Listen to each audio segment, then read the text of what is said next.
Means what. तर बघा, the food produce in leaves, अन्न कुठे तयार होते? लिव्हज मध्ये होते. कुठे होते? लिव्हज मध्ये.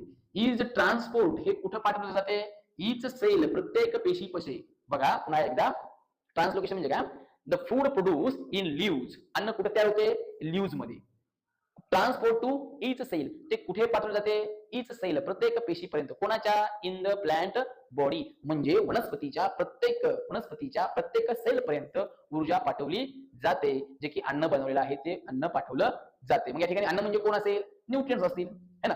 त्यानंतर एक्सेस, बघा एक्सेस फूड म्हणजे बनवलेले अन्न excess food and except amino acid. तर विद्यार्थी मित्रांनो थोडंसं एक लक्ष द्या, इथं हा जो शब्द दिलेला आहे except, EXEPT, sorry EXCEPT, except म्हणजे अपवाद. कोण आहे? अपवाद आहे. अपवाद.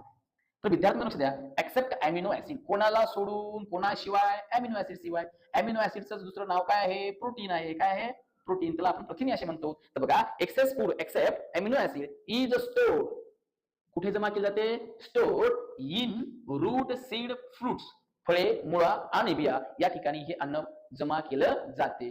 Accept amino acid, this process called translocation of materials. तर विद्यार्थी मित्रांनो तुमच्या लक्षात आलं असेल, अमिनो ऍसिड सोडून बाकी सर्व पानामध्ये बनलेली एनर्जी असेल किंवा न्यूट्रिएंट्स असतील, अन्न असेल, ते रूट्स, फळे आणि बिया या ठिकाणी जमा केलं जात असते. तर विद्यार्थी मित्रांनो हे तुम्ही बघितलं आहे. आणि हे अन्न बनवले कोण बनवलेलं? पानाने. मग हे पानानं बनवलेलं अन्न हे बॉडीच्या प्रत्येक सेल पर्यंत पोहोचण्याचं काम कोण करते? फ्लोएम करते. आणि फ्लोएम हे अपवर्ड डायरेक्शन आणि डाऊनवर्ड डायरेक्शन दोन्ही डायरेक्शनला काय करत असते? वर्क परफॉर्म करत असते.